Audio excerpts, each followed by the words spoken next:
Olá, bom dia, boa tarde, boa noite, seja lá o horário que você esteja assistindo a este vídeo.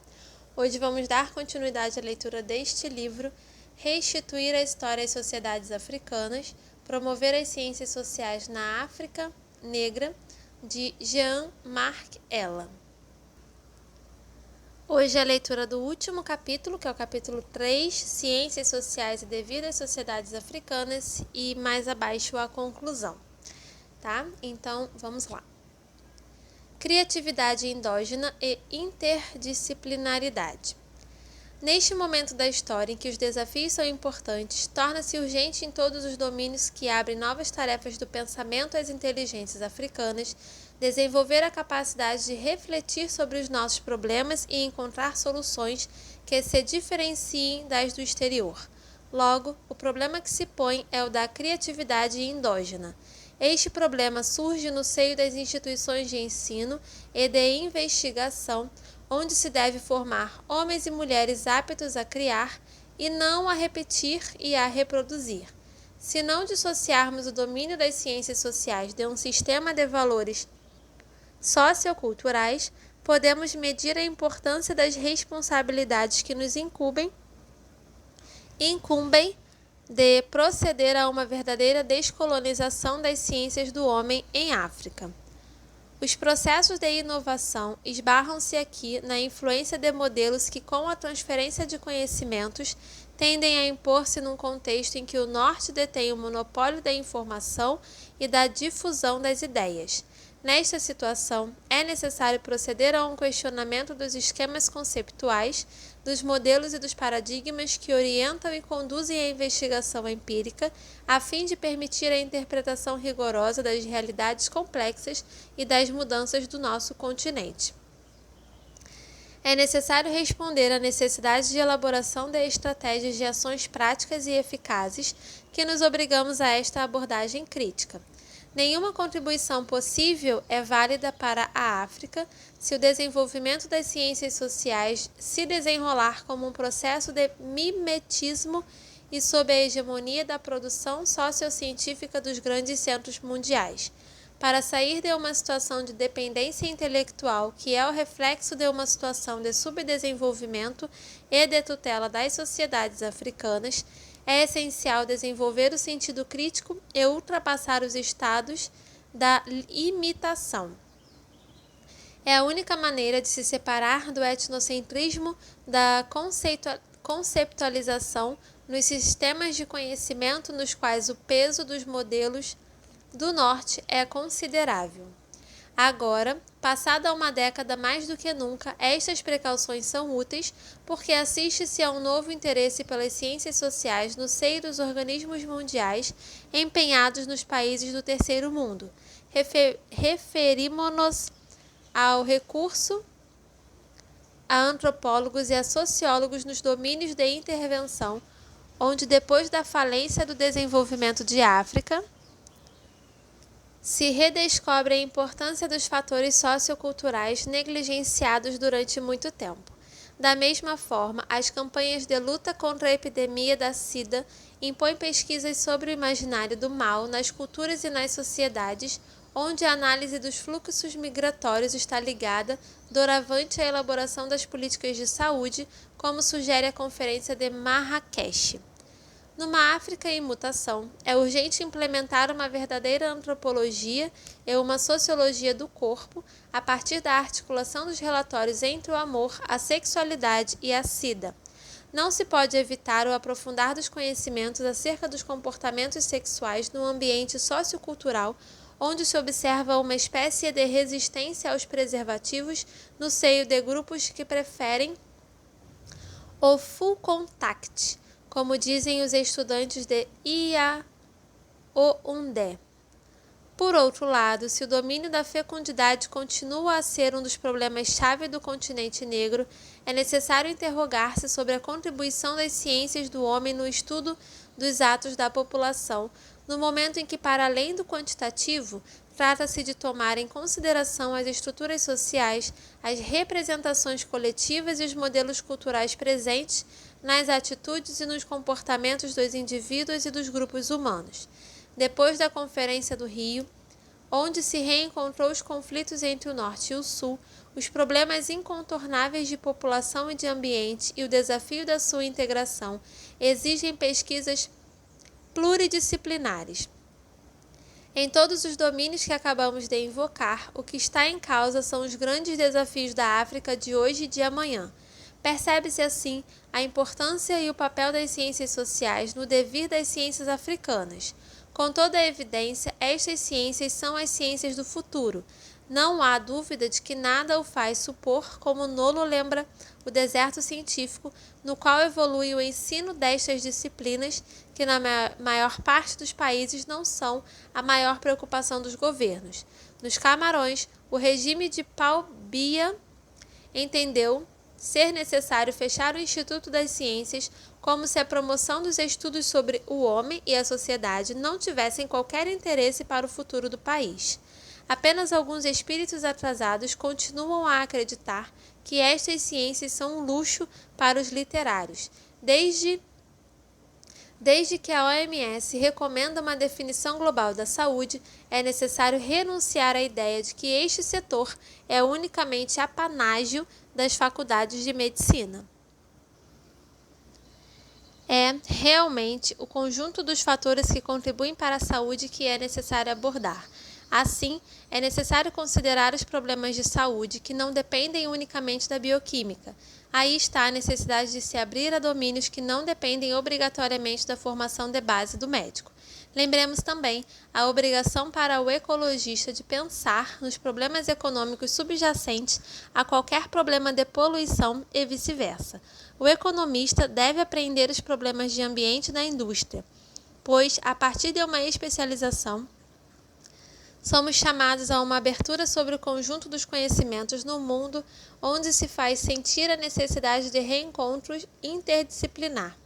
Na medida em que os técnicos são convidados a sentar-se à volta de uma mesma mesa para discutir juntos os problemas, convém orientar-se a partir de um domínio de especificação definido rumo a uma unificação das perspectivas e das relações do homem com a sociedade. Portanto, para compreender em toda a sua complexidade os problemas aos quais somos confrontados, é necessário abrir no seio do ensino possibilidades de interdisciplinaridade. Tal é o papel da interpenetração das disciplinas que contribui para a aquisição de um saber total. Esta orientação coloca em causa as barreiras disciplinares inscritas num sistema de ensino que, tendo em conta a divisão entre as faculdades e as grandes écoles, só pode oferecer uma cultura em migalhas. Um lugar de passagem. Os problemas estruturais não devem abafar as questões de fundo que persistem nas universidades, onde é necessário interrogar-se sobre o futuro dos estudantes que se orientam para as ciências humanas e sociais. O debate sobre a profissionalização do ensino deve levar-nos a repensar o estatuto destas disciplinas nas unidades de formação e de investigação. Não se trata só de saber como ensinar estas disciplinas. Também é preciso perguntar que disciplinas ensinar, por que este ensino.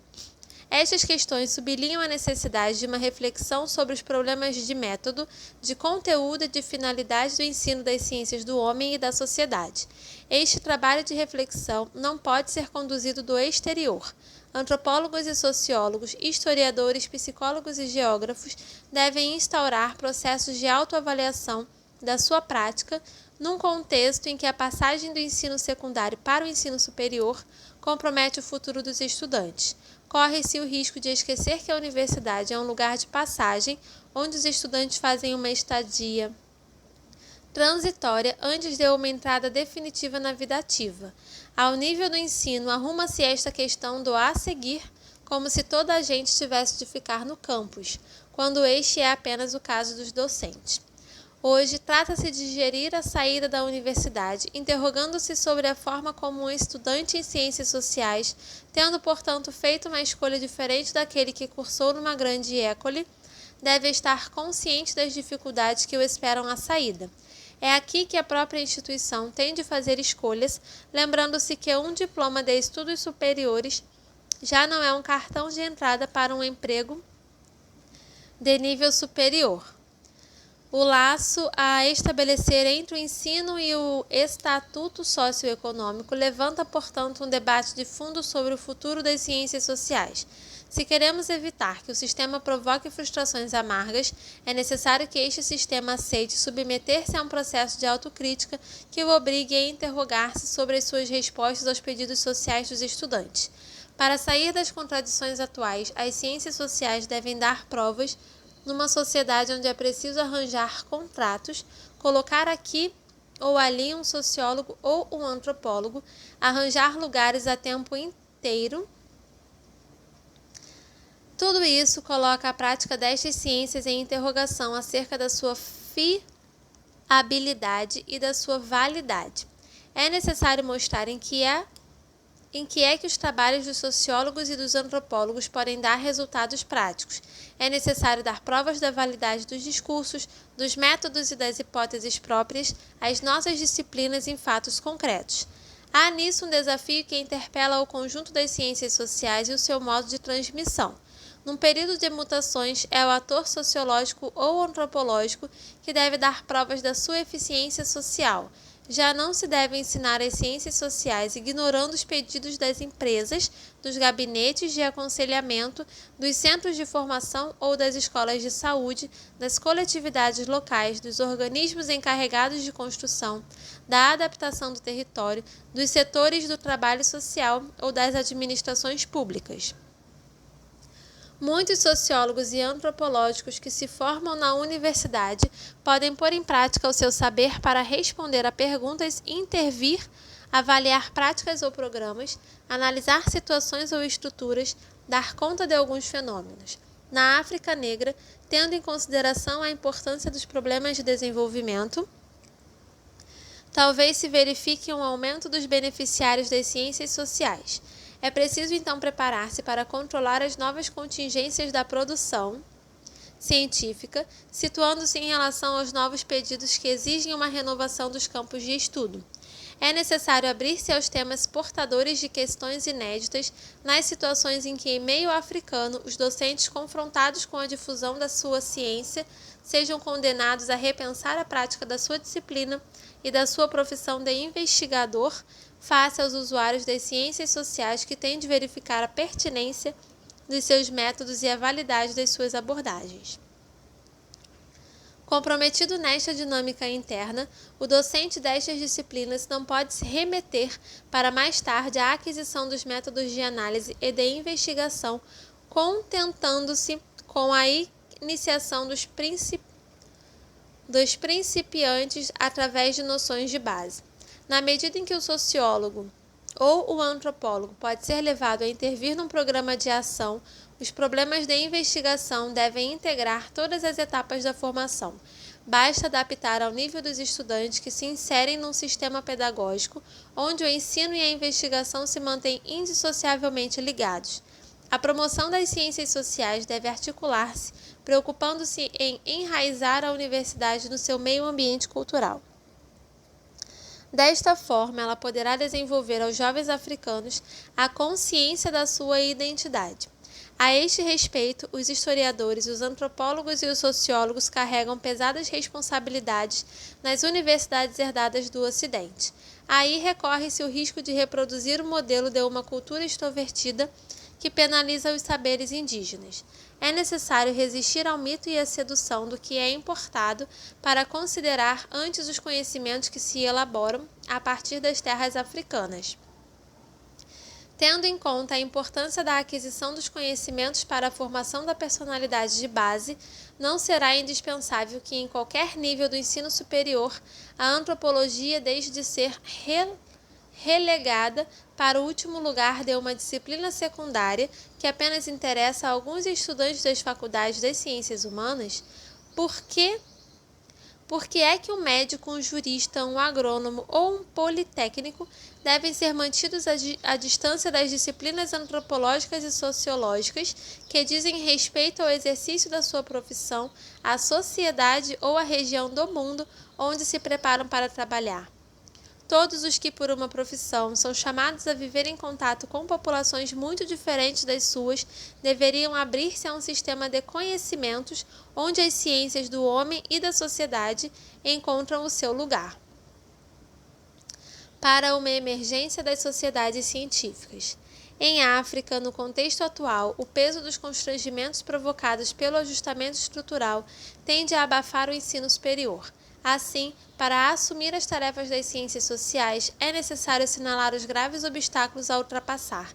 De fato, constata-se que aos fatores internos que colocam as universidades africanas à beira da decrepitude e cujas manifestações são assinaladas aqui e além, é necessário acrescentar, doravante, as restrições orçamentais impostas pelas políticas de austeridade.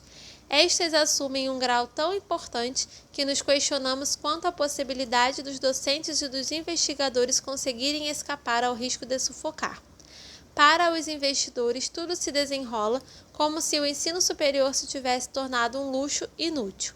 Talvez fosse melhor para estes países pobres de África concentrarem-se primeiro na educação de base, em vez de dissipar os recursos já limitados por um sistema de ensino superior que, no que diz respeito à pertinência, não parece ser rentável, tendo em conta o enorme desperdício ao qual chega uma formação sem ligação real com as necessidades da sociedade e da economia.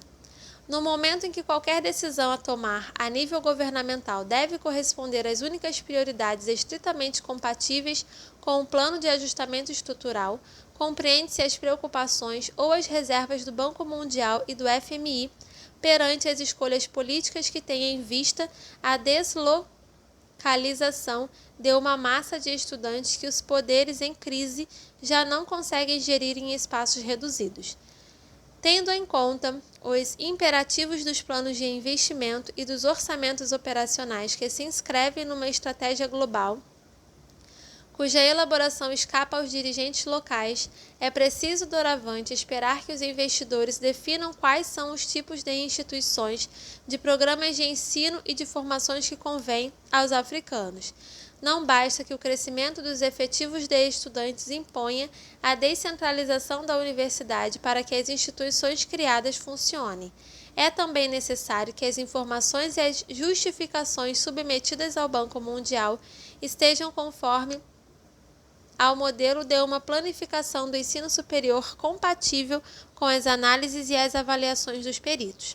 Se os objetos de estudo são um recurso natural cuja rentabilidade é incontestável, é então necessário devolver toda a sua importância à investigação em ciências sociais nos países de África, em que as políticas de ajustamento estrutural têm tendência a ignorar as estruturas sociais, os comportamentos dos indivíduos e dos grupos humanos.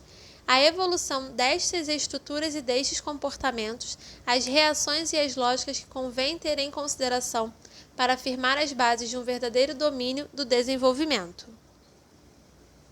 Em África, o essencial para as sociedades e as economias está onde os peritos não imaginam. Assim, as medidas de austeridade remetem para segundo plano precisamente as dinâmicas locais e os ajustamentos espontâneos que é necessário analisar. É por isso que os processos de desenvolvimento constituem o domínio das investigações a promover. Para além dos equilíbrios econômicos e financeiros, é necessário destacar as dimensões esquecidas, estes assuntos julgados sem importância pelos peritos, para que o ensino superior desempenhe o seu papel motor, temos de redefinir as condições de uma investigação durável.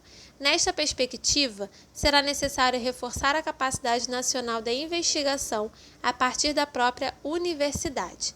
A tarefa não é fácil na medida em que a preocupação pela inteligência, nem sequer nos meios universitários, ocupa sempre um lugar de honra.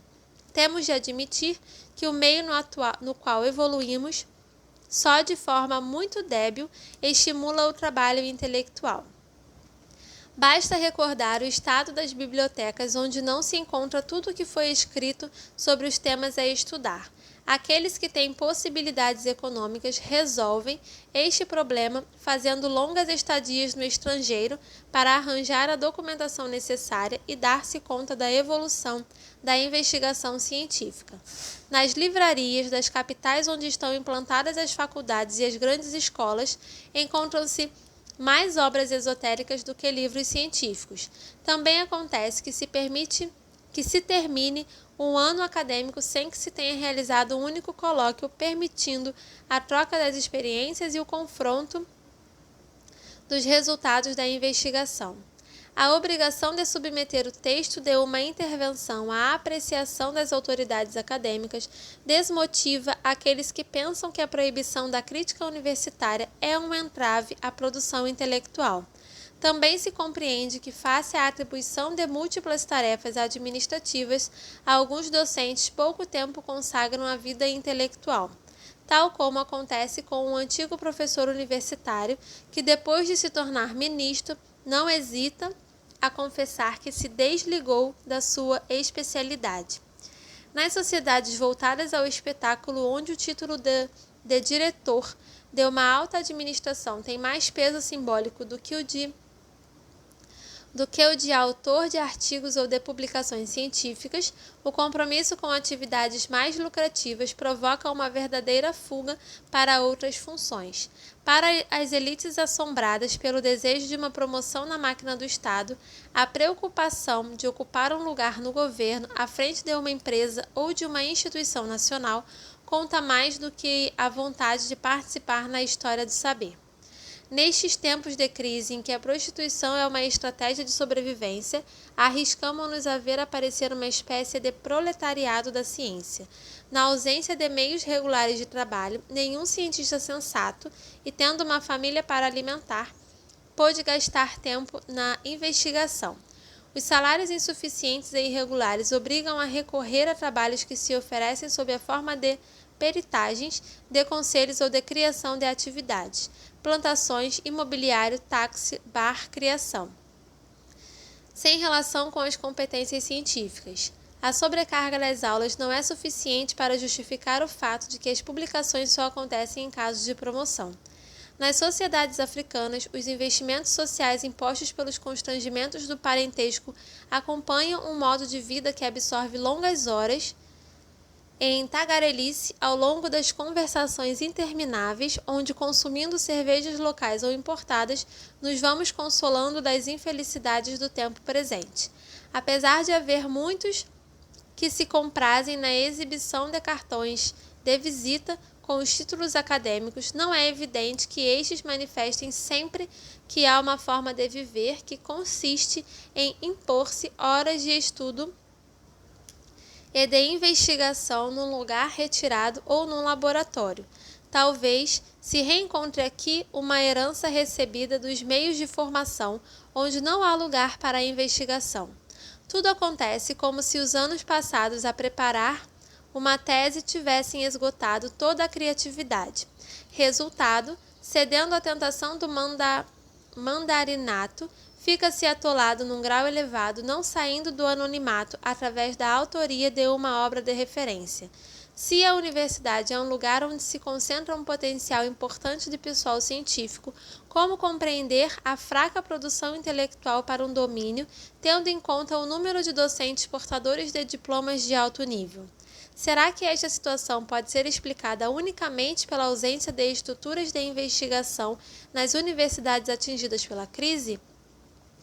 Ou convém tomar em consideração as estruturas mentais que levam um grande número de africanos a instalar-se num sistema onde o questionamento permanente e o renovar dos conhecimentos são uma preocupação menor? Para responder a esta pergunta, notamos que Nicole Claire Ndoko, a funcionarização dos professores tinha levado colegas a tomar-se por funcionários e comportar-se como tal. Eles tinham esquecido a investigação.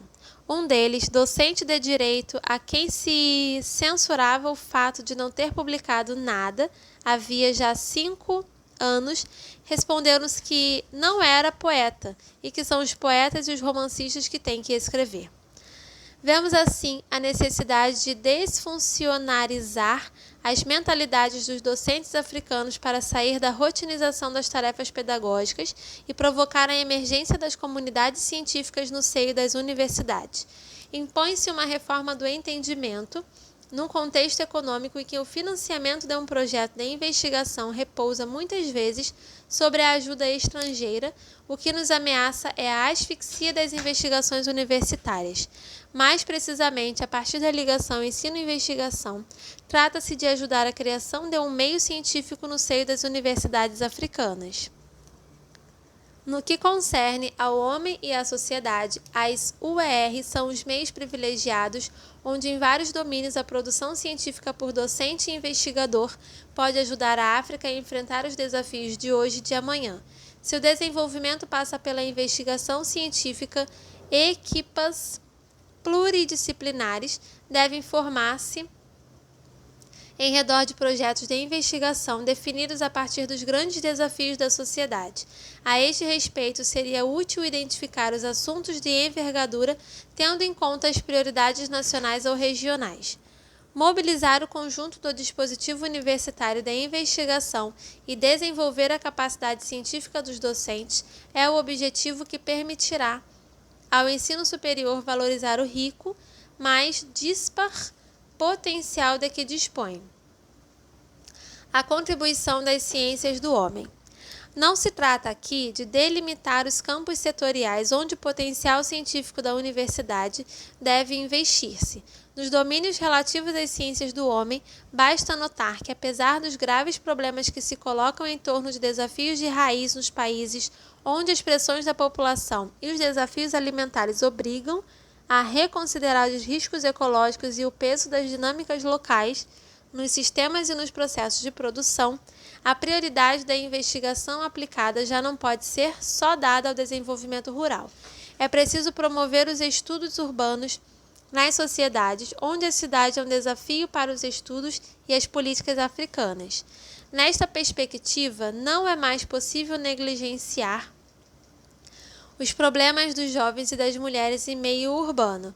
É preciso também assumir os novos temas que se oferecem à análise a partir do mundo do trabalho e da empresa, da saúde e do alojamento. Há aí uma jazida e um desafio aos estudos africanos na medida em que a antropologia e a sociologia não podem abandonar este setor à economia. As condições de acesso à modernidade constituem um domínio que, em meio africano, interpelam as ciências sociais. É por isso que não é tarde para imaginar uma antropologia das ciências e das tecnologias no ambiente em que a África não escapa às influências da modernidade, como Nolo lembra a penetração da informática, cuja importância nos processos de mudança social deve ser medida. No momento em que o surgimento do Estado no coração da universidade tende a reduzir os espaços críticos, cedendo à tentação autoritária que culpabiliza os desacordos, o que acontece nos campos revela a crise da sociedade global. A degradação das condições de vida e de trabalho lembra-o constantemente. Ao mesmo tempo, vive-se cotidianamente o drama dos jovens que descobrem que o saber em nada serve àquele que o tem. Desta forma, convém repensar os estudos a partir dos interesses dos estudantes. O verdadeiro debate deve incidir sobre a finalidade do ensino superior, sem encerrar a reforma da universidade nos processos disciplinares e nas transformações administrativas. É preciso interrogar-se acerca do papel da universidade no desenvolvimento econômico e social dos países africanos. Há já uma década que o capital cultural que se aprende nos bancos da escola não é fator de pertença à burguesia do diploma. Com toda a evidência, este tempo acabou. A universidade já não é um lugar de seleção das elites. Como fazer dela o lugar da elaboração de um saber com o qual se alimente a África? Este é o desafio do debate que se impõe a partir das questões levantadas pelo surgimento dos jovens nas sociedades africanas contemporâneas. Conclusão: o ensino superior no momento das escolhas. Tendo chegado a um momento de viragem na sua história, A Universidade Africana não pode mais permitir-se os enormes desperdícios aos quais assistimos há vários anos no contexto em que as condições de trabalho não cessam de se deteriorar. Para fazer face aos desafios de hoje e de amanhã e cumprir as missões que lhe cabem, talvez seja necessário finalmente criar uma universidade digna desse nome. Apesar dos esforços despendidos, parece não ter conseguido pôr em funcionamento um verdadeiro sistema de ensino superior.